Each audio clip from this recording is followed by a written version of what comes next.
ശരി ആയിക്കോട്ടെ.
Hello.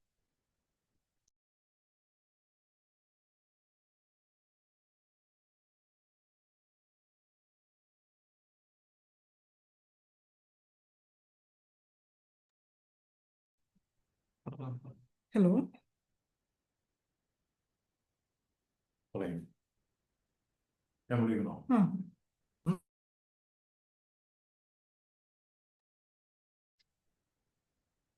Good evening to all.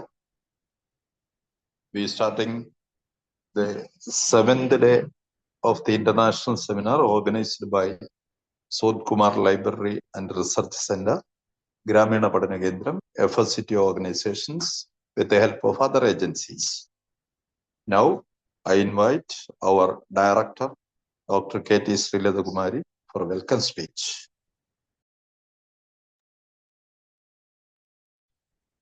Dear friends and dignitaries, good evening and warm greetings, everyone. Today, the 7th day of the International Seminar Series titled Reimagine Decentralization in Kerala, Local Governance for a Sustainable Future. This day, the theme is Advancing Fiscal Decentralization.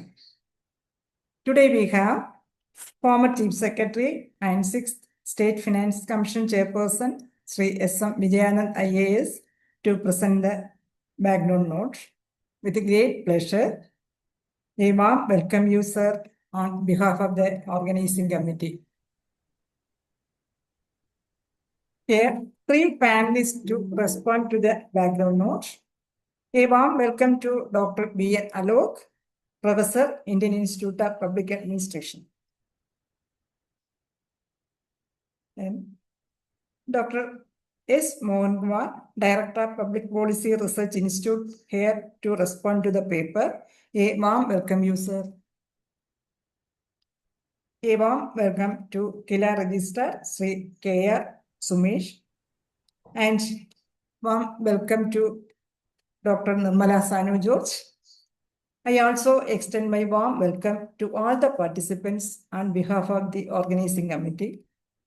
Thank you. Now I invite Dr. Nirmala Sanu George to moderate the session.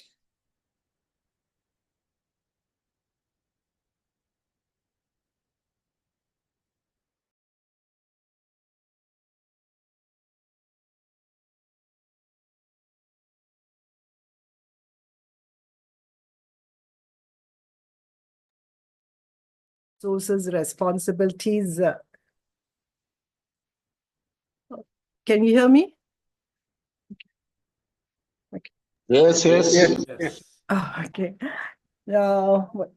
See how resources, responsibilities, and decision-making can be more effectively devolved to local governments to strengthen the governance and service delivery. The theme is both timely and significant as we continue to explore ways to make decentralization more responsive, equitable, and financially sustainable. It's a truly an honor for us to have with us an exceptional panel of experts who have each made outstanding contributions in this field. Let me introduce them briefly. We have Sri S.M. Vijayanand. Sir needs no introduction. His work has been central to every phase of our decentralization journey. He has served in different capacities as secretary, but finally he retired as the Chief Secretary of Kerala, and he also chaired the 6th State Finance Commission. His leadership in the People's Campaign and his continued involvement in governance reforms have significantly contributed to the development of Kerala's decentralized planning framework.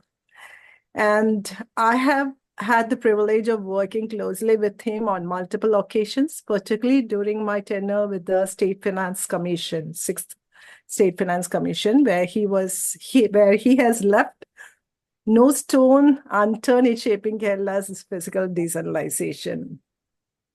Next, we have Professor Dr. V.N. Alok from the Indian Institute of Public Administration, New Delhi. Sir is one of India's foremost authorities on fiscal decentralization and local government finance.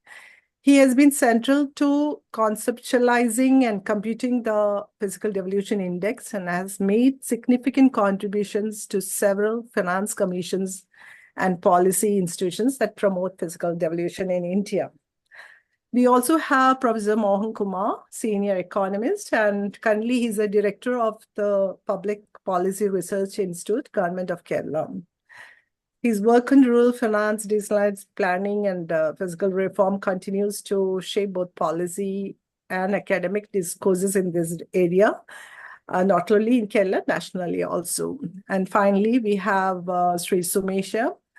He's a registrar of the Kerala Institute of Local Administration. Along with his administrative position, he focuses and is passionate about strengthening local government revenues. Through his work at Kerala, he has been deeply engaged in strengthening the institutional and technical capacities that make decentralization truly effective at the grassroots level. Now, I'm confident that together, this wonderful panel will bring decades of experience in research, policy, and practice to this session on Kerala's model of fiscal decentralization, which remains one of the most advanced in the country. This model is built on the principles of subsidiarity, predictability, equity, and transparency. Our state has consistently ensured formula-based transfers, regular finance commissions, and equitable distribution of funds, even during periods of physical stress. Now, may I invite Vijayan sir to present the background paper titled Local Government Finances in Kerala. Sir, over to you. Thank you, Dr. Nirmala, for the nice words of introduction. So let me start. The first point is that Kerala is a leader in the country in fiscal decentralization, both urban and rural, though the focus will be more on rural this time. Though technically Karnataka devolves more money, but because salary is involved in their devolution. So Kerala doesn't give salary, gives salary outside the devolution. So if you include this thing, it will be a huge amount. The village panchayats of Kerala mobilize the highest per capita own income. The devolution is highest in the country, as I mentioned. And the resources are predictable. Once the Finance Commission recommendations are accepted, you can see how much you'll get over the 5 years under different heads. Fairly predictable. And it's also assuredness because it's budgeted and presented along with the budget in January or February.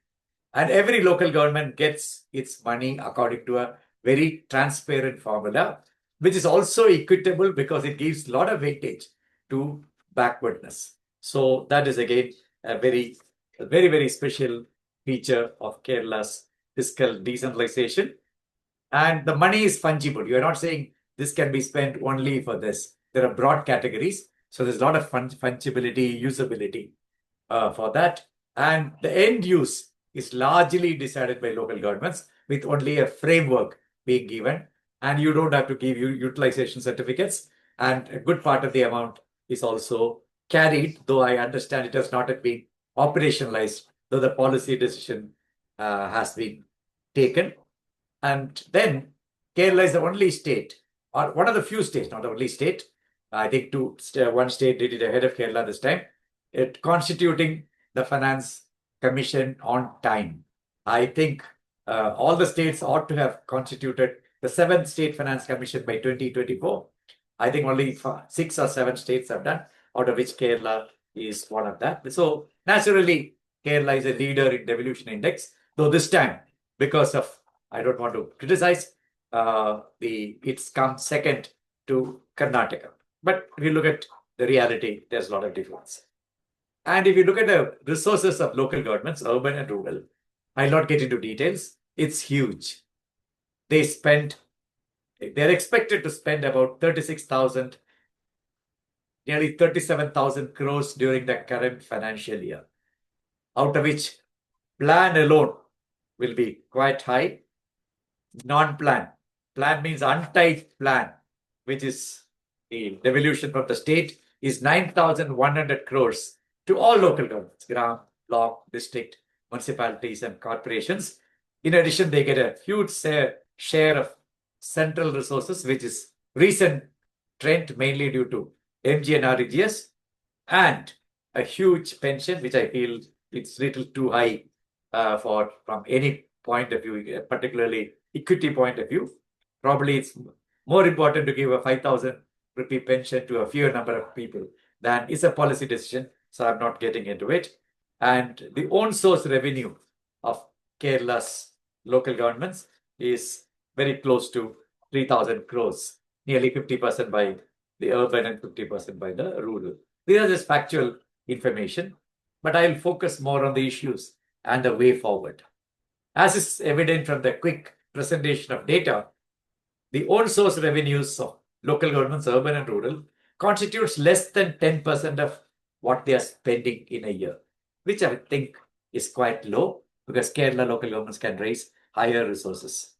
What we found in the Finance Commission, or all Finance Commissions, have used the word escaped tax, which means you don't have to increase tax. Lot of people have escaped, particularly buildings have escaped from the tax. So this needs to be noted. Then something which we really don't realize, Kerala kind of interpreted wrongly the GST constitutional amendment and took away the entertainment tax. Actually, local government taxes were protected by the constitutional amendment. We made a jerky decision, restored it, but much less than the old thing. Now it will be very difficult to increase the entertainment tax. Of course, advertisement tax, which probably would have the highest buoyancy in Kerala, but were never properly collected by local governments. But that has now been subsumed under because in Kerala also advertisement tax was not independent. So we could not have claimed. Then another important tax is the profession tax. Of course, we are stuck because the tax was fixed in 1989 and it is a constitutional provision. So it can't be increased by a notification. And though Union Finance Commissions have recommended increasing it, if it is increased, it should be somewhere around 20,000 by now, just on the money value. So we need to push Government of India to amend the constitution or do something to enhance it. Then we also find even the tax rates are the lowest slab in 95% of the local governments. The zoning is not very scientific. And there's a feeling that less tax means a better local governance. Actually, it is the opposite. Then sometimes government also plays a role by exempting taxes. For example, 30 square meters was agreed, nobody objected, but suddenly it was raised to 60 square meters. Then various categories like ex-servicemen, some are deserving, but that category has expanded and expanded. A lot of exemptions have been given by government. But other than that, government doesn't interfere in local government tax collection, like staying or something. Then, of course, a very major provision, which for local governments or anybody exists only in Kerala. Kerala has a Local Authorities Loans Act. And according to that, it can float a bond, a revenue bond or a general obligation bond, or borrow, of course, with government permission. And in 2012 or 13, the Panchayat Raj and the Local Authorities Loans Act was amended to bring in what is called a Local Government Development Fund. It's an ideal kind of thing which can mobilize. We have KIFBI, and this is will be cheaper. You can mobilize at least for local government purposes, but projects which can repay. You can't just mobilize for other projects, but it has not been operationalized even after 14 years of amendment. And the 6th Finance Commission had given the recommendations that it's very difficult to set up an institution. The Kerala Rural and Urban Development Finance Corporation, which doesn't have the capacity to float bonds and all that. So KIFBI should handhold this process. Our government decided positively, but nothing much has happened. Similarly, borrowing from banks on the strength of viability of remunerative projects has not been utilized. Then there's a very important, potentially very important tax called services tax, introduced in 2007 to raise revenues for new services provided to people, whether it be water supply, sanitation, or anything. A very buoyant possibility, but nobody has collected any amount. Now, the Finance Commission has, to avoid confusion with GST, has recommended that it be renamed as a benefits tax. Then, of course, a lot of property tax from government buildings is due to local governments, and local governments also have to pay water authority and KCB. They all kind of murky the make the fiscal situation quite murky. In the initial days of People's Plan, it was advised, there's nothing mandatory about it, that you mobilize people's contribution in cash. Kind means basically labor contribution is very little, but cash contribution is quite high, and more in terms of property being surrendered. And the ideal was around 10 to 20%, and many of them mobilized more than 20%. But now it is now very, very low. And user charge collection is also quite low, and rent is fixed without any scientific basis. There are a lot of other issues. So these are some of the prominent issues affecting the own source revenues of local governments. So which means we are giving a lot of money. There's a lot of potential. Without increasing tax, you can do that. So my suggestions for improving the local government finances are mostly, I have brought it as efficiencies. One, allocation efficiency. My former boss in the planning board, Mr. V. Ramchandran, coined a term called lazy planning. Unfortunately, in spite of a very rigorous process, which has been adopted by the country for the whole of the country, our planning by most local governments is lazy. You quickly put together something, ignoring all the processes, right from Gram Sabha, Poor's, development seminar, development report, working groups, everything. But if you really look at the time spent on a plan, it should shock most people. So we need to go for a much more data-based planning. So if you're able to link your resources to actual needs of the people, prioritized by the people, and understood by the people, then the efficiency goes up like anything. And you can't allocate for wasteful projects.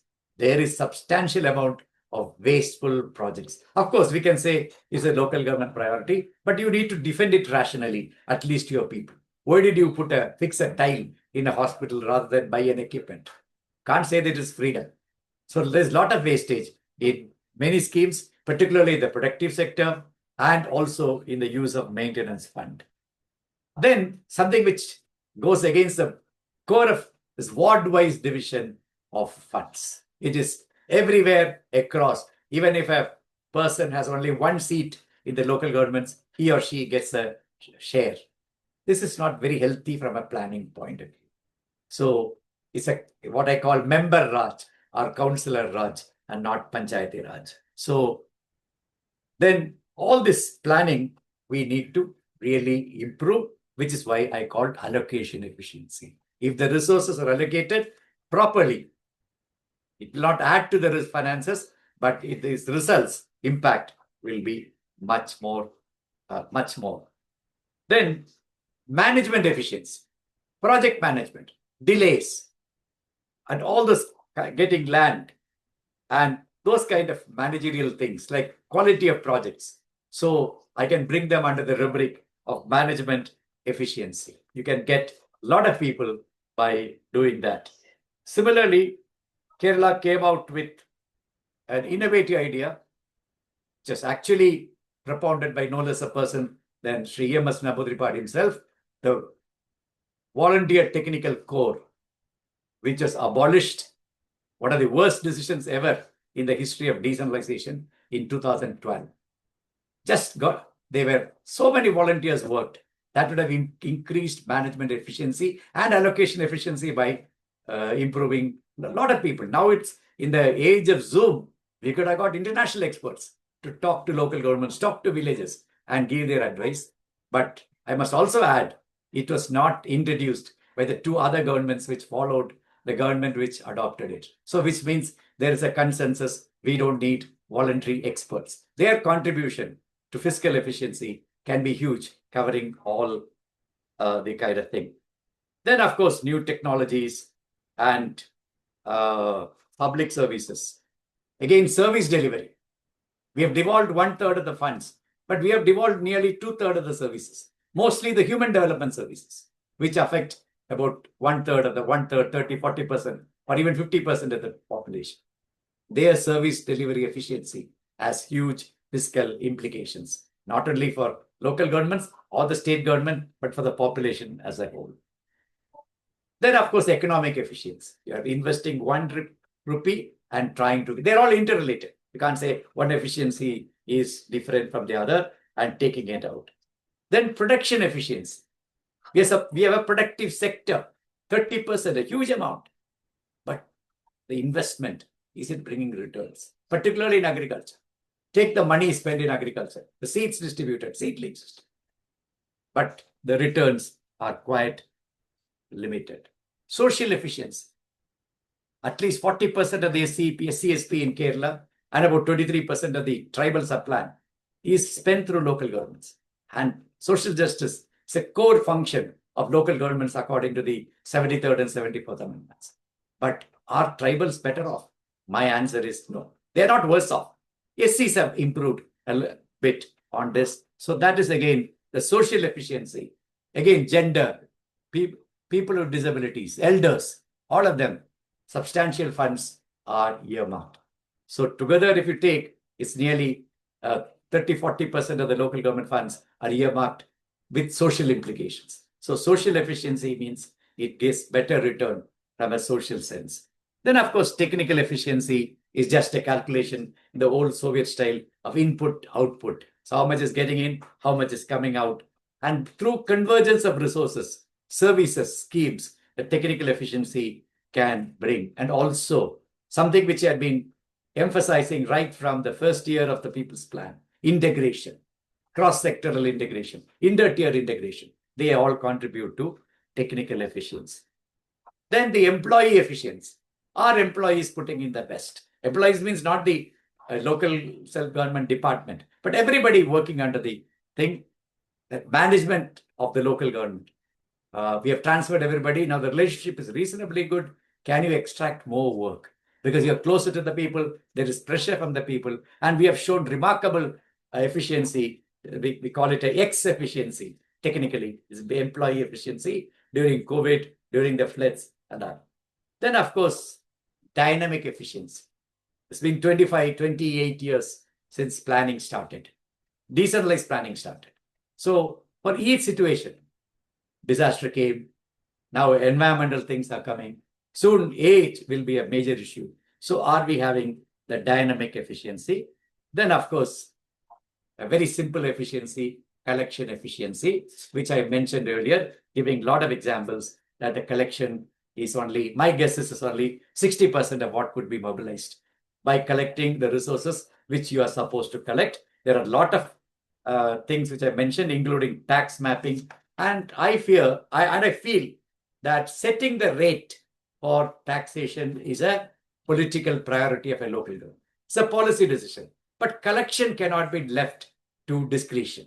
Once you decide on the rate, you can decide on the lowest rate, but the collection has to be done by officers. The elected representatives have no right. It's illegal for them to interfere. But that's not the case. So we had suggested that we need a revenue board. Kerala took a major decision in 1999 that no official, not even the chief secretary or not even the cabinet, will sit in judgment over the local government. That autonomy is very high. But once a local government decides whether the decision is being carried out, can be verified. A revenue board, because now there's a lot of surplus staff, too much of surplus staff at the top in the integrated department. So you can create a revenue board which will find out if the secretary is collecting the taxes which are fixed by the elected local government.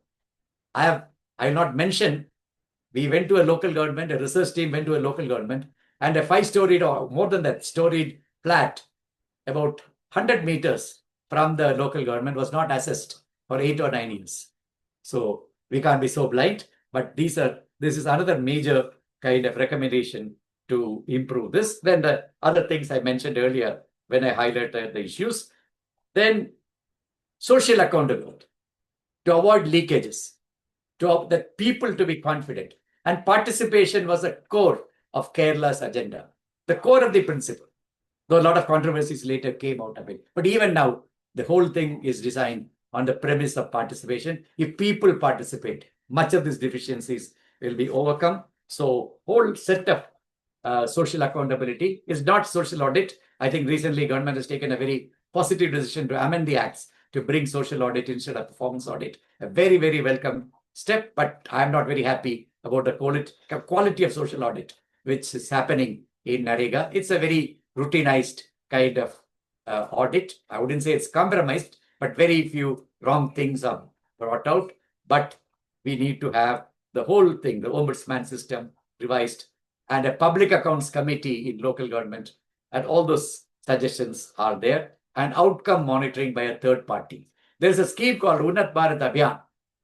It's pushed by Government of India. UGC has written to it. AICT has written about it to all states, which means every education, Kannur University started it in the early days of People's Club. Every college, right from IIM, IIT, down to a graduate college, has to do something in the panchayat of its vicinity, in its vicinity. So UBA with voluntary technical code can add to your efficiency, which will have huge implication for finances. The last point which I want to say on devolution. Since the 7th Finance Commission is working, I didn't want to give any recommendations, but I thought 30% of the plan we are now giving as a plan size shrinks because of availability of borrowed funds, low availability of borrowed funds. If it can be linked to the state's own tax revenue at a particular point of time without reducing it, it will be a great thing. Then now the devolution is from state to the local government direct based on formula. You don't get good data for all local governments. But district, you get a lot of data. So from state to district and district to local government will add to equity, and there's much greater data available. Then, of course, the asset details. The 6th Finance Commission took a major step to map all the assets. But now the maintenance fund can be linked to the assets. That data is available. You need to fine-tune it so there is a fairer allocation. Ultimately, which will take 2-3 Finance Commission to realize what is the revenue raising capacity of a local government and what are the standard spending needs of a local government, which requires an enormous amount of data, but which in the days of technology and artificial intelligence and everything, much more than artificial intelligence, the normal technology, you can get all of that, and the gap is what government has to give. That is the devolution.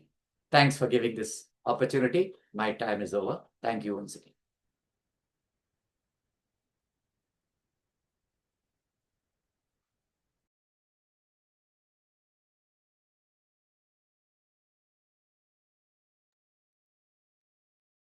Thank you, sir, for that insightful reflection.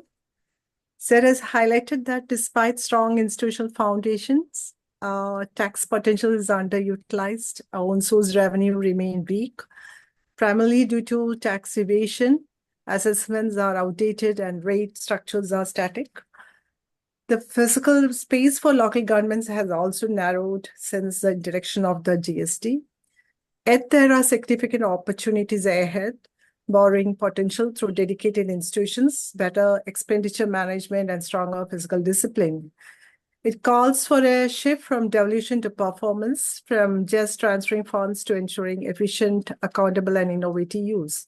Sir has suggested 9 measures to improve financial management efficiencies and strengthen our participatory spirit upon which Kerala's decentralized model was built. Before I invite our 3 discussants, I would like to leave 2 quick questions for the panelists and the participants to frame our conversation based on Vijay sir's presentation. Participants can raise questions and share their thoughts in the chat box because we don't have time for a discussion. But the organizers will be reverting and to you on your question section. So, one is, how can our local governments strengthen their own revenue without raising taxes? And what key reforms are needed to make fiscal accountability stronger and more transparent at the local level? These are two questions immediately which came into my mind. And with that, now we move to Professor Alok. Sir, over to you. You can take 10 to 15 minutes.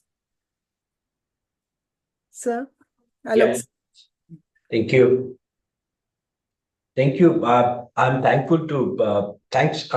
First of all, sorry for my bad throat, not so good. I'm thankful to Surat Institute Library for having invited me, and particularly to Shri Vijayanand and Dr. Thomas Isaac for the invitations. Since this seminar is international nature, very quickly just present a perspective of this fiscal decentralizations, and then I'll come to what Mr. Vijayanand just said. And in fact, we have been working together in the past, and Vijayanand's son's boss was my guru as well. Vishwanatha Ramachandran. I worked with him for about a year or so for the 13th Finance Commission's memorandum. And of course, I worked closely with Thomas Isaac. So working with the authorities of Kerala is learning something about Kerala. I can't really say I know everything about Kerala, but that's the case here. So just to put a perspective, the fiscal decentralization is multi-order federalism. The first pillar, there are 4 pillars there, is the assignment of the responsibilities, which level of government should do what. So the principle of subsidiarity, as Dr. Nirmala said right at the beginning, it applies there. But the principle of subsidiarity has not been followed in India when the constitution was framed. There was a Gandhian principles, and we discarded Gandhi. There was a Gandhian constitution written by Shriman Narayan Agarwal, but we discarded that, and we had our own constitution, which is based on the 1935 Act, which was a British Act.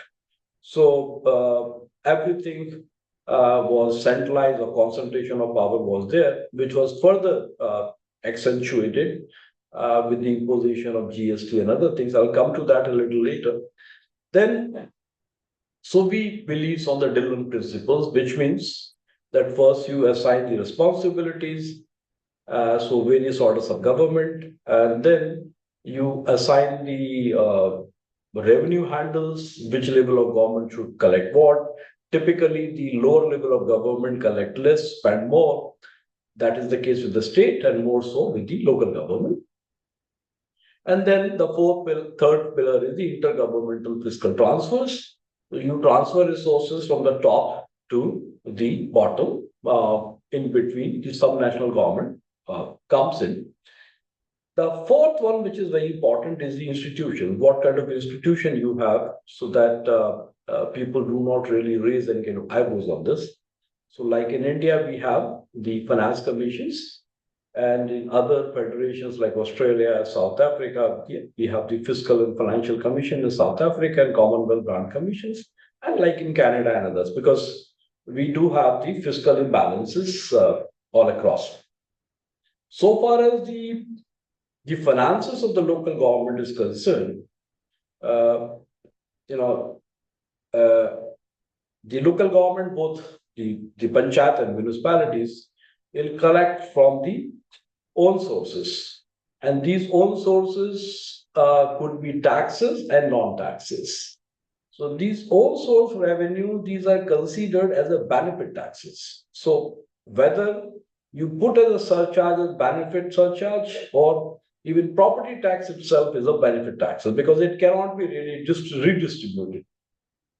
Like the That's there in the literature. Okay. But that's a different case. It is being redistributed in some places, but generally, so far the literature is concerned, it cannot be redistributed, which means the amount of money that you're paying as a tax and non-tax, you must get back the benefit of this. Okay. So that's so they collect some taxes on their own. Then comes the borrowing. Mr. Vijayanand said about the Local Authorities Loan Act is a 1914 act, which is of the British vintage. And that was a central act, and many of the states have enacted the conformity acts, including Kerala. So they can borrow from the market. And it's become so fashionable these days that everybody says that you issue bonds. But that depends upon the capacity of the local government. If you have a good capacity, you can borrow from the market, and you should be in a position to spend that money right on time for the purpose you have borrowed that. Otherwise, the interest rate will go up. Any banker will tell you that if you borrow for about 3 years, 5 years time, and you cannot really spend that money. So that's those who know about local government and their capacity. So that's it's not a very good proposition. Only in the time of when the USA was here working, then Ahmedabad Municipal Corporation, Bangalore Municipal Corporation, a couple of others, then they issued bonds, they got money from the market. I'm not saying one should not borrow, but only thing is first you have to have the capacity to borrow from the market. So that's the borrowing part. The third is the verticals. So we have the union government verticals, we have also have the state government verticals. There are a number of schemes in which panchayat and municipalities have some say. Either they identify the beneficiaries or they implement the schemes themselves. So there are a number of schemes, and the central government or the union government, they like to have those schemes because this is how the ministries are functioning. Mr. Vijayanand has been working, he was in the Ministry of Rural Development. And rural development is one ministry which administers the maximum schemes. And some people say, I can't really name them, that because of the Ministry of Rural Development, the estates are not urbanizing, okay, because otherwise they will not be able to get that kind of funds. Okay, so those schemes are there, both in the rural sector as well as the urban sectors. Then comes the state finance commissions.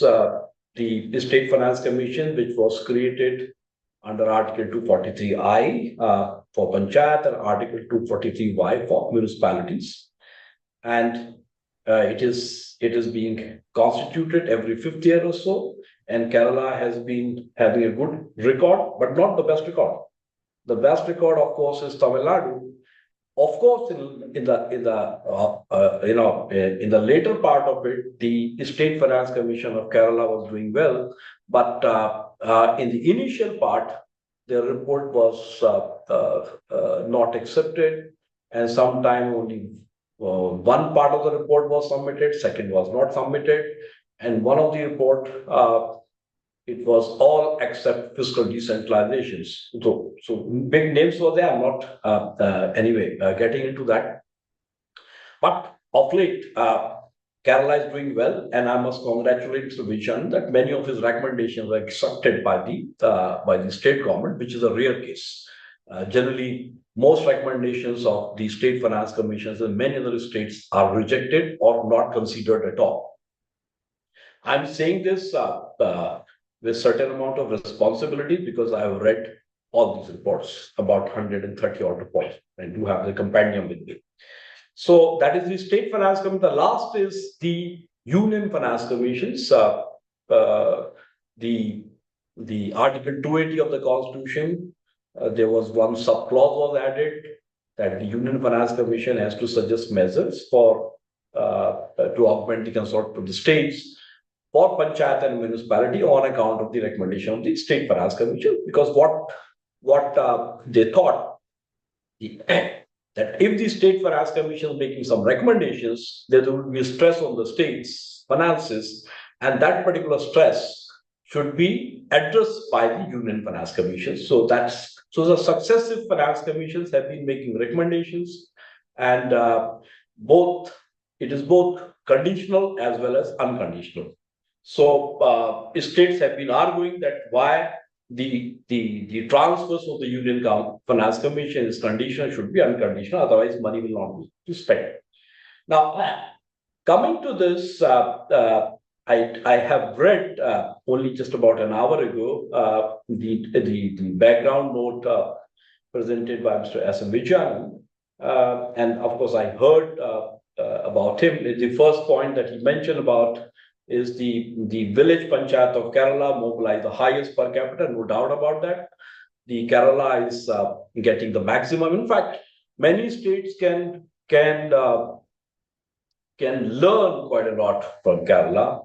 First of all, the local self-government department, which is not there in any other states. Most states generally have the urban development department or the rural development department. The local self-government department is either there in Kerala or it is there in the Ministry of Urban Development, which is a very small unit, which is quite defunct as of now. So this is something that, and then if you look at the panchayat, you go to any of the panchayat office in Kerala, you feel some kind of a vibrancy, which means things are working. Though Kerala is an outlier compared, so it cannot be called as representative states of India. First of all, the population is an aging population, and the urbanization process there in Kerala is the fastest. And I don't know, when we were started working, the average population of a gram panchayat used to be about 50,000 or so. Now it is just about 10,000. Why? Because most area are being urbanized. Someone can correct me whether I'm right or wrong, but this is the kind of data that I've collected. So it's just about 10,000 per gram panchayat. And so the population, aging populations, and of course, urbanization is fast. I don't know. There's some kind of discussions here at New Delhi that why are we giving money for the sector where the money is frozen? Okay. The word frozen is used for the rural sector, which means most people, either Niti Aayog and other places, they do feel that the multiplier effect is more so in urban sectors, in urban areas. So why do we give money to the rural sectors? We must promote or incentivize the growth sectors. Okay, that's the area which is in transitions from the rural sector to urban sectors. Okay, and in that there are a couple of issues that comes in. First of all, I don't know, I've not read. There is an MHA circular, the Ministry of Home Affairs circular, which says that before the census operation takes place, you cannot really change the boundaries. So census is going to take place in 2027. And before that, you cannot really change from panchayat to municipalities. Okay. So I think whatever we do, it's like an interregnum. So we must be prepared for 2028, the kind of policy that we set right here. I mean, I've not seen the circular, but I just heard about the circular. Okay. So that's about the urbanization part, and what Rakesh Mohan and others they have been saying. So when the country is concerned, that our urbanization is slow. Though in most urban sectors conferences, one of them that I attended in Kochi, everybody start their sentence, with the rapid urbanizations in India. But the empirical study, the kind of serious study that have been conducted, it says that urbanization in India is slow. So the first point that he said is the per capita own tax revenue in Kerala is the highest, no doubt about that. But there is an improvement there is a scope for improvement. I just digressing a bit. Number one, number two, number three, number four, or the ranking is the American concept. This is what the Germans told me. I just asked them which is the best university, which is the second best university. He said it's a German, it's an American concept. They do have an Ivy League and all that. They say that the first is a success, the second is a failure. But Germans, they feel that those who are there at the highest, some kind of a bracket, all of them are good. So from that perspective, I will not consider in my index that either Karnataka comes first or the Kerala comes second, or sometimes Kerala comes first, or what the Tamil Nadu comes third, or whatever it is. All of them to me are the same, because the points those are there is a very little difference between the two. Just a minute or two, because he said about the previous studies. This ranking, it was started in 2004. Mr. Vijayanand was there in Srinagar, one of the roundtable conference that was organized. And this particular concept paper was presented, which was accepted by all the states. Then from 2008 onwards, this was being operationalized initially by the NCAR, which was criticized, including a person from Kerala, Mr. M.A. Oman in UPW. Then for about 5 years or so, the Institute of Public Administration, we have been operationalizing this index. And it started with the 3F, the functions, finances, and functionaries. Then we added 2 more, that is the capacity enhancement or the capacity building and the accountability framework. And in Mr. Vijayanand's presentation, he said about accountability, not in the initial stages, but subsequent stages. Though you are able to collect resources of your own, but you must be accountable. Accountable to audit team, accountable to the social audit team. Okay. So there are a couple of accountability classes there. Then there's a difference between a de jure and de facto, so far as the Kerala Act is concerned. Lots of revenue powers, revenue handles have been assigned to local government, but they're collecting a few. So in this, many things comes in. First is the capacity building, and the second, of course, the accountability of the people there. Then Karnataka, of course, spending or devolving more funds to local government. I totally agree, because of the school teacher salary involved there. That kind of money is flowing to the local government, but that itself is a devolution. Okay, because you rely on the local government and is strengthening their systems. So, but certainly, if you leave that, more and more devolutions taking place in Kerala. Then 2-3 other points. Otherwise, I'll be running short of time. The profession tax, both Kerala and Tamil Nadu, they have been imposing tax on professions, and tax on profession is there in the constitution, which was amended, and they changed the number from 250 to 2,500. I don't know I don't know. It's a mockery. Why do we have numbers in the constitutions? So I think this is something the 16 finance commissions should write upon, and the union government should act upon this, and the constitution need to be amended. But one thing, in Kerala and in Tamil Nadu, this tax on profession is collected from the salaried class.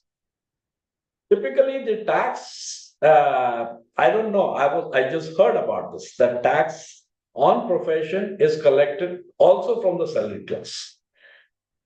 Typically, this tax is collected from the professionals, the chartered accountant, the architect, the doctors, and these are the hard to tax groups. And so these are there.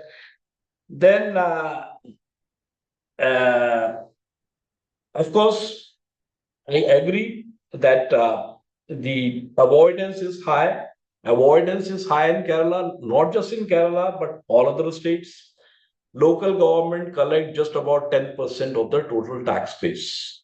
I'm not quoting any studies, but these are the studies that have been conducted in many of the states. And Kerala panchayats are collecting about 5%. And if you involve all the municipalities and panchayat, but certainly Mr. Bijanal must be having a better number because he was a chairman of the state finance commissions. Then there are yes, one thing I just wanted to mention here, which is very critical. One of the dimension of the devolution index is the capacity enhancement. So I think so far as the capacity enhancement and this capacity building is concerned, I think Kerala has to go a long way because the capacity is far below from the state like Telangana and others. The one other point which was mentioned in the paper, which I just read it, I think I must reflect upon this. It was written that the devolution index prepared by the Tata Institute of Social Science in 2016 is more robust. Okay, I just wanted to say 2-3 points on this. First, not to criticize any, I have not criticized it in my report. The report prepared by the Tata Institute of Social Science, it had no perspective of its own. It has borrowed from the previous studies. The previous 5 studies was conducted by the Institute of Public Administration and none other than the Prime Minister of India. They distributed the money to the best performing states. So the idea was sort of stolen, but without any kind of acknowledgement in the report. So some kind of an academic honesty that is there. Since this point has been raised there in the paper, I think I must mention this there.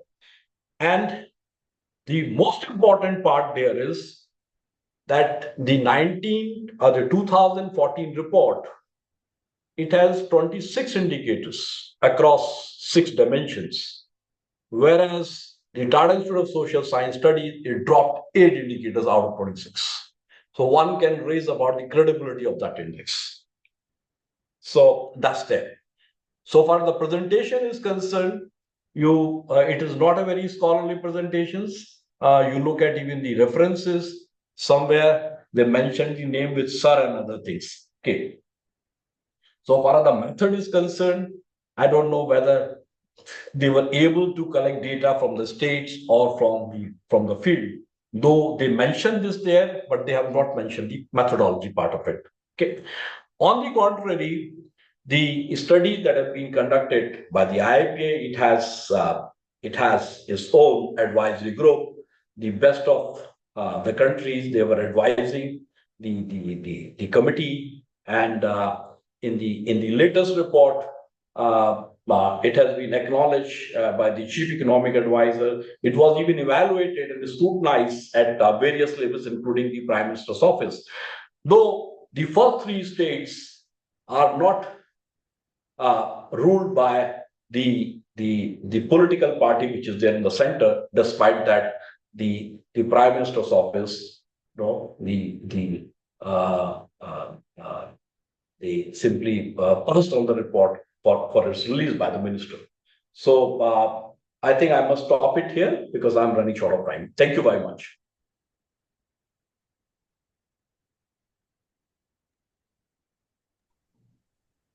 Thank you, sir, for bringing together different international and national experience and different research points together. I think towards the end, I'll try to summarize the key points. And now I invite Professor Mohan Kumar. Over to you, Mohan. You can also take 10 to 15 minutes. Thank you, Chair, Dr. Nirmala and Vijayan sir, for your insightful presentation. I would like to place it on my record that my thankfulness to the organizers for having invited me to the seminar. Dr. Suhut Kumar was my close friend, and when I was teaching in Kila in 2002, 2002 and 2003, he used to come and give lectures in the courses which we used to organize it in Kila. He was a person with in-depth understanding about his subject, and with a internalized concept of legal thoughts. Is very rarely we find it in people, but he was the one. And with these words, I would like to share my views on the financial decentralization. I would like to appreciate Sri Vijayan's paper on fiscal decentralization. I have gone through the draft and it has been done very beautifully. And he has touched upon almost all the points that is the most burning issues in decentralization process. Very recently, the Public Policy Research Institute has conducted a study. It is on behalf of the 7th State Finance Commission, but we focused on non-tax revenues of local governments in the state. And our experience, I would like to share as part of the response to Dr. Vijayan's presentation on the topic. Sir, you are absolutely right in stating that, these local governments, whether it is Gram Panchayats or intermediary panchayats or the urban local bodies, they have not yet graduated into the status of an independent, autonomous, political and economic entities to administer the developmental and social issues under their jurisdiction. It has to go a long way from now to attain the status of autonomy in whatever the legal status it has been given and the powers and functions and finance that is bestowed on them. With these powers and functions, I would like to add to this point that it is a supplement to what you have said, that they have not yet graduated to the status that they are constitutionally expected to perform. First and foremost is about the revenue part. If you take,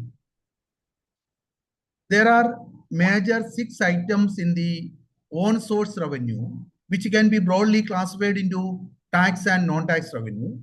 In the tax revenue part, which constitutes about 70% of the total revenue, total own source revenue of local self-governments, 70%, which comes from tax revenue. 2 components in the tax revenue. There are 6 components in tax revenue: the property tax and provision tax. For the last 10-15 years, I would like to say that these 2 components constitute about 85 to 90% of the total tax revenue of local governments. That is quite true with the Gram Panchayat as well as with the urban local bodies. And in the case of non-tax revenue share has been consistently declining from 45% in the early part of this early 20s, 2000, to around 30, 45 to 30% now. It has gone down to even 25%. Non-tax revenue. In the non-tax revenue part, there are 34 items for both urban and rural local bodies. In the 34 items, this is highly skewed in the sense that the first 2 items, which we can say that rental income and fines and fees and penalties, these 2 items constituted more than 80% of the total non-tax revenue of local governments in the state. Rest of things are almost more or less ignored. Why this has been happening is for the simple reason that I would like to state it here that there is no outcome budget that is demanded from the local units. Of course, the state government devolves fund around 25 to 30% of its state plan funded to local governments. But at the end of the day, there is no demand from the local government from this top that what is the outcome of that that cake that has been part of the cake that has been given to you. And in the recent, now in December, the election is going to happen. In the election, and none of the local governments are going to present as part of the election campaign that the present committee has done this and this as per our manifesto, which we have done presented before the elections. Or we can say we have legal issues in this, that Gram Panchayat there is no opposition, in the local bodies there is no opposition, it is a single unit. Of course, all these are taken for granted. But at the same time, the committee, even if it is taken as a single political entity, notwithstanding the fact that there are political parties which constitute the committee, they have it to present before the people that we had a manifesto before the elections, and this is the outcome that we have achieved during this period. Now, the local governments have also come to a saturation that many of the projects which they envisage and implement, there are not many takers from the project, like basic amenities, facilities for basic amenities. That is the first point, that the outcome budget, which will make them, some kind of demand that will put on them to have a resource mobilization, it will strengthen the resource mobilization process. And second and more important thing is, like, see, when we have also estimated whether the tax potential is realized or not. Of course, when we work out from empirical standards, the local bodies have gone beyond their tax potential capacities. If we take economic growth as the basis with which we can relate the tax potential, the during the period last 10-year period, municipalities' own source revenue has registered a growth rate of 19% against the GSDP growth rate at current price of 9%. It is substantially higher. Of course, we cannot have a growth in non-tax revenue much higher than the growth in GSDP. And at the even at the state level and national level, even at the local level, this is an indicator that we can use it. But what it has not lived up to the expectations of the municipalities. Municipalities' non-tax revenue has registered a growth rate which is much less than the growth rate of the GSDP. But the Gram Panchayat's own source revenue, it has registered a growth rate higher than the GSDP growth rate. That means, to a great extent, if you take the economic growth get reflected in the economic activities in the jurisdiction of a local government, and to that extent the own source revenue goes up. If we extend the hypothesis to local governments, it is quite true that to a great extent the local governments has performed much better than what we expect in terms of the economic growth and this association with their own tax revenue mobilization. That is a fact. But at the same time, we have collected data from primary data from 38 Gram Panchayats, and there is substantial differences in the resource mobilization and the scale at which they have mobilized the resources of Gram Panchayats. And there is, of course, during the COVID period, there was a dip in the tax and non-tax revenue collected by the local governments. That is a fact. But barring these two exceptional years, there are ups and downs, and significant ups and downs. Then some years the non-tax revenue has touched its bottom from 40% to 10%, and in some years it has gone up. Why these volatility happen in revenue collection of local governments is a fact which is totally ignored, and they are not responsible. Actually, even the board or the committee or the officers in the local governments are responsible. They don't need to explain it. And we do understand. We requested data from 300 local governments in the state. It took almost a month before for the report that we have been preparing. To the surprise of all, only 38 local governments supplied us the data from 2014-15 to 2023-24, and the rest of the local governments failed to supply data for the simple reason that they don't have it. The IKM K-Smart project that is supplying data, there are lots of incompatibilities and glitches, which is not the previous software is not compatible with the existing software, and therefore they are unable to provide the data, and they don't have it.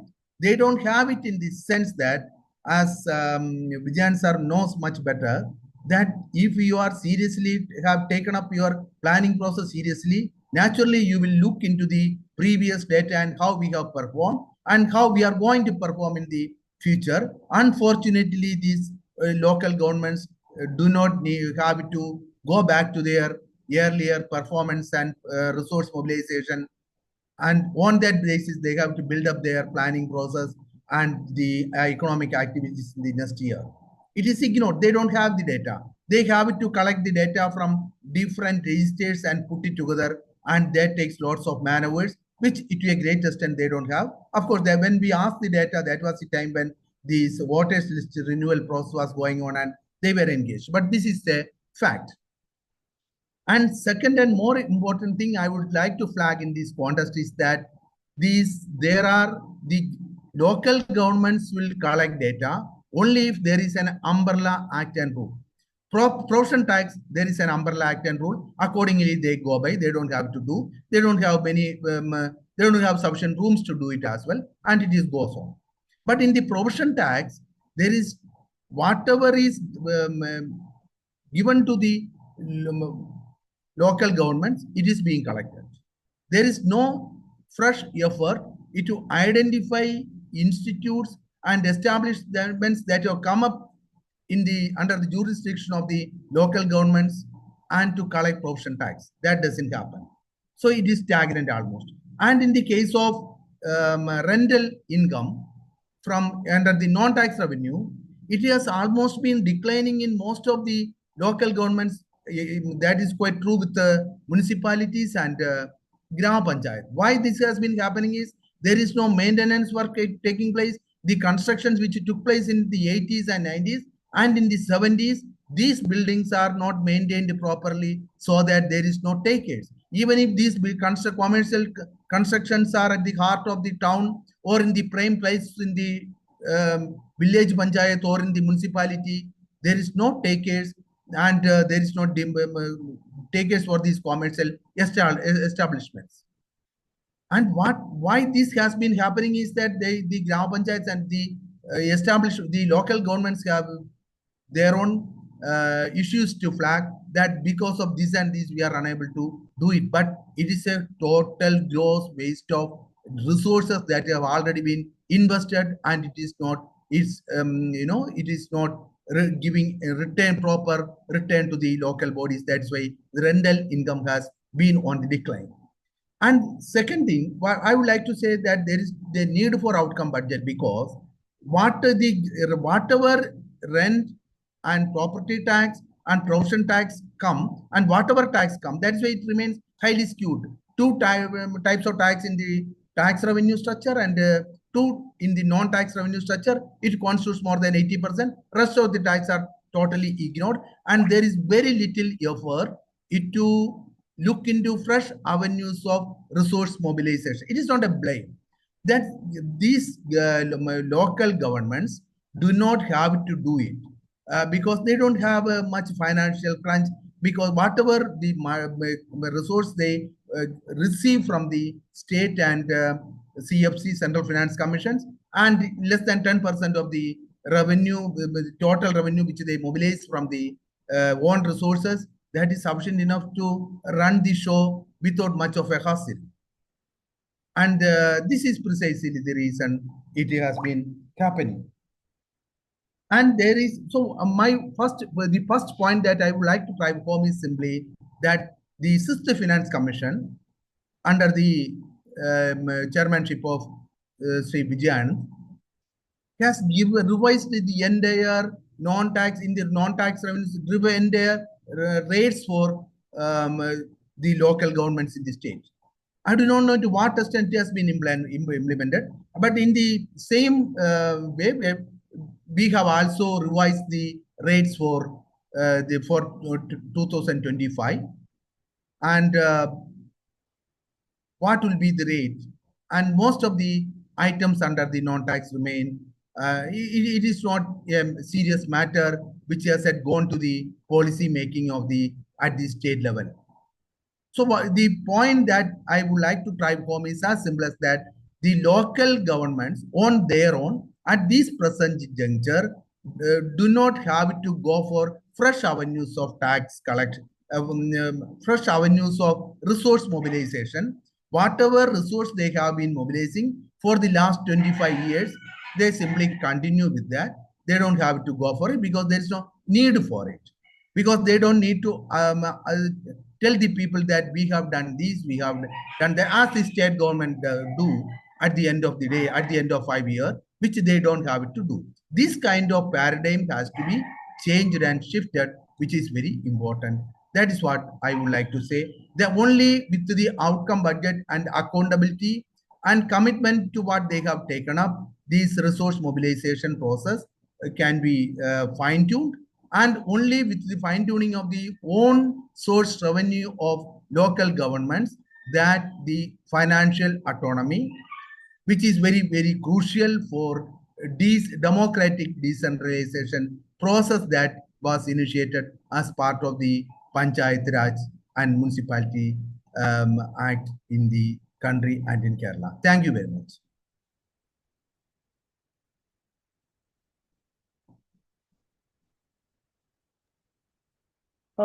Thank you, Mohit Kumar, for the honest reflection with a lot of empirical evidences you have come up. It's very interesting.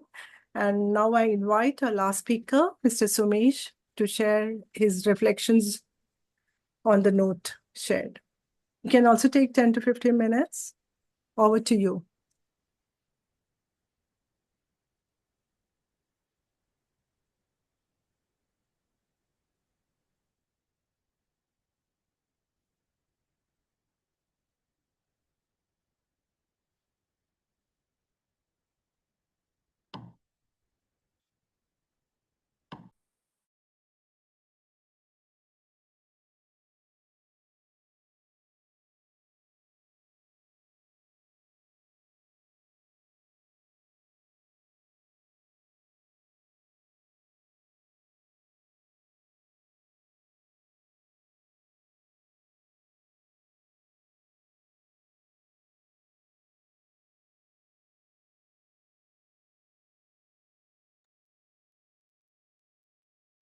Mr. Sumesh?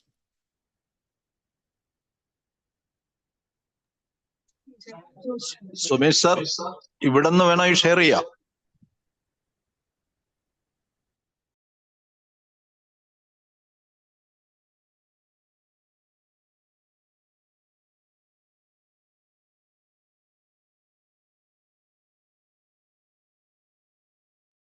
Can you hear me now?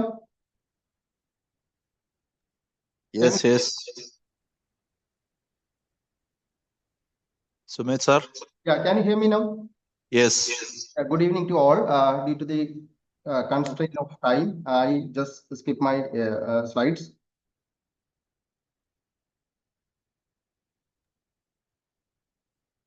So,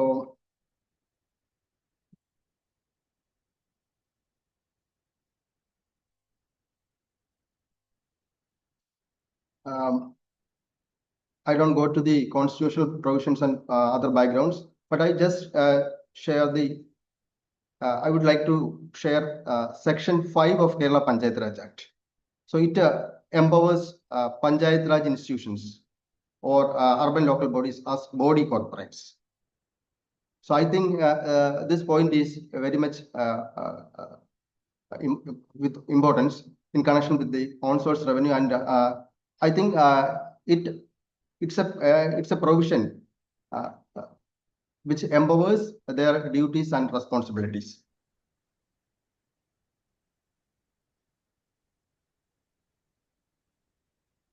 Then this is the broader on-source revenue source of local self-government institutions that Vijayan sir has already shared. As per our information, 2,933 crores is the overall on-source revenue of. Hello? Hello. Am I audible? Yes, sir.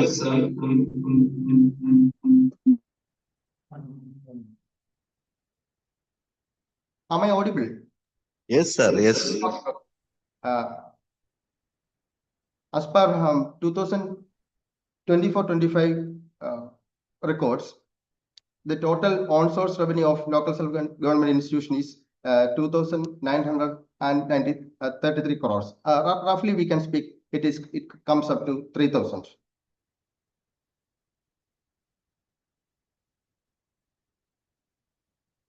So let us have a look on the growth of on-source revenue of local self-government institutions for the last 5 years. It started from 2020 to 21. It was 1,500, and by the end of 2024-25, it comes up to roughly 3,000 rupees. So this is the growth of property tax collection in Kerala that we have already discussed. So here, when it comes to the year 25-26, you can see a decline in the demand of on-source revenue of local self-government institutions. This is an interesting thing because usually we show a positive trend of growth in the on-source revenue. But when we are coming to 2025-26, our demand shows a slight decline because. So this is the comparativity statement. This is a graphical representation of growth of property tax in crores. From 2024-25, it was 2,836. When we come to year 25-26, the total demands comes down 2,690. So these are the reasons behind this process. So basically, our urban property tax demand was exorbitant and it was a bogus demand. During the past 3 years, it comes down from 1,400 to just 1,000. So by the introduction of data purification process, earlier we have done it in, there's a process of data purification. Earlier, Grama Panchayat and rural local bodies have only the Sanjaya database. The Sanjaya database, actually, it was a lot of mistakes were in Sanjaya database, and we have started to correct the demand by 2022-23.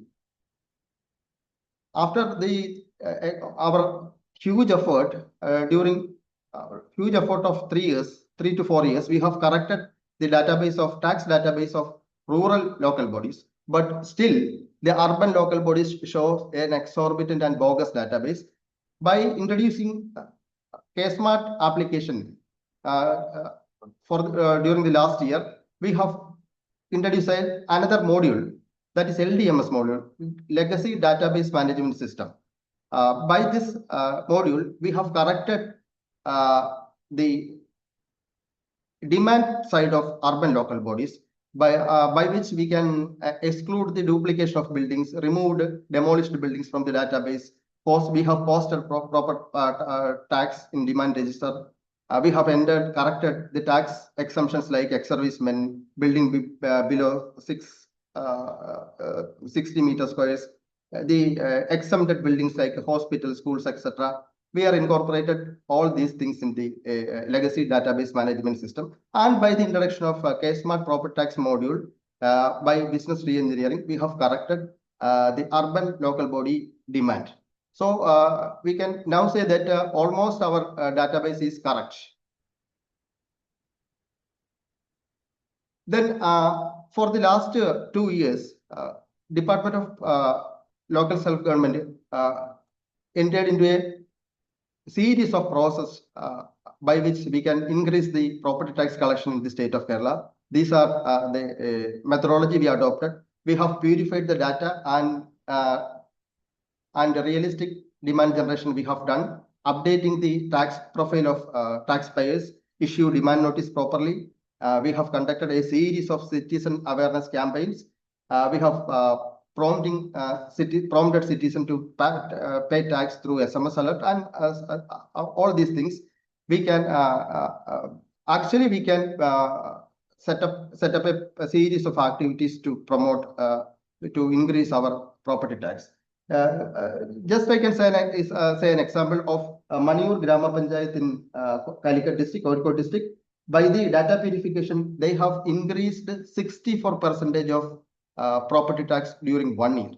So all of our efforts to increase the on-source revenue, especially the property tax. Then these are our technologies, methods we adopted to increase property tax. Then we come to discuss a major point. You can see that our rural residential buildings are 89,58,000 and non-residential buildings are 24,70,000. That comes to a total of 1,14 lakhs buildings we can see in rural area. Then we come to urban side. Residential buildings is 27,64,000 and non-residential building is 10,58,000, which comes up to 38 lakhs buildings in rural urban area. So we have a total of 1,52,000 buildings in our database, in our K-Smart database. I think there is a misdistribution or misassessment of buildings because this population distribution of Kerala is 52 in rural and 48 in urban. So these statistics are not matching in my simple logic. I think there are a lot of buildings to be assessed in urban local bodies, and we have to explore this side. Then we come to professional tax. Our professional tax in Grama Panchayat is 178 crores. Municipality, it comes 149 crores. In corporation, it comes 143 crores. And total professional tax of state of Kerala during the financial year 2024-25 is 471 crores only. So when let us look into the distribution of job distribution, otherwise the distribution pattern of the establishments in Kerala. As per the records of Labor Department, number of shops and other commercial establishment comes 3,74,000. Total employees comes around 11 lakhs 48,336. As per the registers records of Industries Department, number of factories, industries, MSMEs are comes 3,55,000. The total employees working in that factory sector, that industry sector, otherwise which include MSMEs, comes around 7,54,000. Total government employees of Kerala is 5,45,000. So where is all other employees? The last recent publication of Kerala Padana report shows that average per capita income of Kerala is yearly per capita income is 18,600. So I think a lot of people are out of professional tax network. This has to be renewed and reworked. Next is some innovative resources. That is, we have identified certain innovative on-source revenue sources like NABARD, UIDF fund, Corporate Social Responsibilities Fund, District Mineral Foundation Fund, access and benefit sharing under Biodiversity Act. There are provisions in Disaster Management Fund, public-private partnerships are there, crowdfunding provisions are there, sponsorship provision is also there, contributions, benefit sharing, awards. These are the major on-sources of local self-government institutions. Before ending my presentation, let me present my views on our on-source revenue. Our demand is, the overall demand of during 2024-25 is 2,836 crores, and our collection was only 1,768 crores. Overall percentage is 64. See, this is the actual situation. I am of a point of view that we cannot explore new avenues of or new items of taxes or non-tax items. We have just to explore the total demand only. One more thing I have to share is that recently Government of Kerala issued directions to local bodies that we have to stop the tax collection in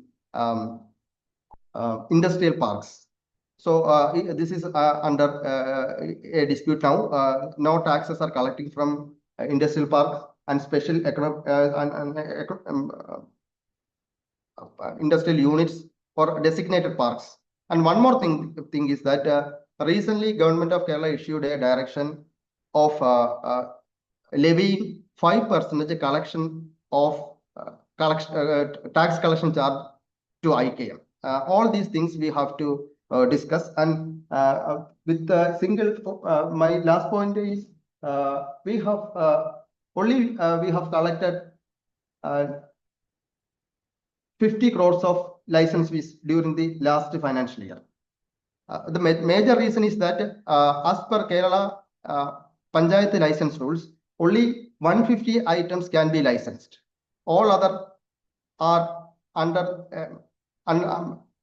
we can't impose license for an item beyond this 150 items. It was an old outdated item. Recently, Government of Kerala has renewed, amended the license rule, and now we can license, we can levy taxes, we can license to any legitimate business in the state. So I think it also contributes a large amount of on-source to local self-government institutions. Okay. Then this is one of other area to be considered. The consequences of decline in on-source revenue. Loss of incentive for revenue mobilization. There is 15% weightage in plan fund allocation of grants to local bodies. Loss of CFC grant, those who not achieve property tax growth rate at par with the state gross domestic product. These are this is a precondition to CFC grant. One of the precondition to CFC grant to urban local bodies, and loss of 1% plan fund general, those who are unable to achieve 90% of on-source revenue by Government of Kerala order. So by sensitizing all these things to elected representatives and employees, we can increase on-source revenue and we have taken it as a challenge to sensitize all the elected representatives and employees, because I have talked with many presidents, panchayat presidents, and nobody is unaware, nobody was aware about these things. And these are my simple reflections. Thank you so much.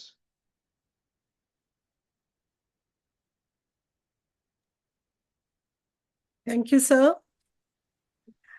Now, I would like to request Vijayan sir, if you would like to respond to the discussions raised. And also, I think there will be some questions in the chat box also. If there's anything, sir, please respond. Thank you. I don't want to get into the panel discussion. It'll be quite this thing, but one or two clarifications. The capacity to raise bonds, of course, is agreed, will not be there even with a Kochi corporation. But we can have a fund which can be raised by the Kerala Urban Local Government Development Fund, like the TNUDF, which can raise bonds from the market for and on behalf of municipalities or panchayats. Second is whether rural development is stopping urbanization. I don't think urbanization is a great idea. The ideal thing is what Dr. Abdul Kalam said, make rural areas livable. Kerala's urbanization is not because of urban areas being stronger, rural areas becoming more livable, and people moving out of urban into rural areas. So we need to rethink the urban-rural divide. And otherwise, if you convert all the town panchayats and municipalities, the urban funds will all be sucked up by the big metropolitans. Then another clarification, profession tax is not from salaried employees alone, though they have to pay, others can escape. But they are from all professions. They're very neatly defined, including doctors, engineers. Even lawyers went to the High Court to get a stay and all that. So all professions are taxed. We even came out with the idea of presumptive tax, which was challenged in the High Court. Okay, now the three questions asked to me, how to motivate elected representatives to collect more. One, of course, the point which was mentioned, 15% incentive. If you really know, their funds will come down. Second is training them, importance of own revenue, the freedom of own revenue. What makes you a local government is your revenue. But people don't just respond to positive classes and all that. If you compare local governments and say this local government has so much of development, but its collection is low, and it just get discussed in the district, it discussed in the state, your performance is low, there's a kind of a natural motivation to at least live up to the neighbors. And then we can also help states, panchayats, to come out with, some panchayat is interested in doing a perfect assessment, to help them, sit with them and assess it. Rates will be set by the panchayats. Then measurement of efficiency was asked. Of course, efficiency is a very, very complex thing, but a good number of efficiencies I mentioned can have very simple indicators to start with. Later, as your data gets fine-tuned, it can become more and more complex. Then how can you prioritize was asked. During People's Plan initial days, prioritization was given a very clear thing. It's not just by impression. You need data, you need participatory data, sit with the people, evolve norms and prioritize. Not to say, I want this road first. These are all very detailed instructions. Even in the early days of People's Plan, we just to pull them out. There are very clear norms for transparent prioritization. So these are the three big questions asked. There are some other small things I'm not responding to. Anyway, congratulations to the organizers for a very interesting evening of discussion on not a very easy topic, fiscal. Thank you, sir. And I know, sir, it's getting late for your usual schedule, but still you continue to respond. Thank you so much. So I just conclude. It's a difficult challenge for me to conclude. But anyway, we will be coming out with a report by the end of by the middle of next month, which will be including all the presentations and the questions which has been raised in the chat boxes. We will be coming out with a report on this, but I'll just try to just quickly say the few points and conclude the session. The discussion today highlighted several important dimensions of fiscal decentralization, local revenue performance, and local governments still rely mainly on rental income, fees or fines, both remain underutilized. The constitutional cap on professional tax continues to limit fiscal space, and there is broad agreement that this needs review to strengthen local autonomy. At the same time, tax avoidance and weak collection efficiency remain challenges across states. The focus should be on improving accountability, strengthening institutional capacity, and using digital tools to modernize collection rather than adding new taxes. We also heard that revenue performance differs sharply between local bodies, urban and rural. While urban local governments have shown slower growth in non-tax revenue compared to the state economy, while rural panchayats have performed relatively better, reflecting stronger linkages between local economic activity and revenue mobilization. Then a recurring issue is data deficiency and viability. Many local governments lack reliable financial data or mechanisms to track performance. And finally, innovative ideas such as using digital payment platforms, citizens awareness campaigns, and strengthening capacity building, performance-based incentives, and along with exploring new funding sources. Overall, I think the message is clear that fiscal decentralization will work only when local governments combine efficiency, transparency, and accountability with creativity in resource mobilization. And I think with this, I conclude, and I thank all of you, all the speakers and the participants for this rich and engaging discussion. And now over to Srilata Madam for the final conclusion. Thank you, sir. We expressed our grateful thanks to presenter and speakers and the moderator and the participants. And the participants are requested to join tomorrow's seminar, subject is Digital Governance for Better Services. And all participants are requested to participate in the next tomorrow's seminar, same link, same time. And thanks to all once again. Good night. Thank you. Thank you.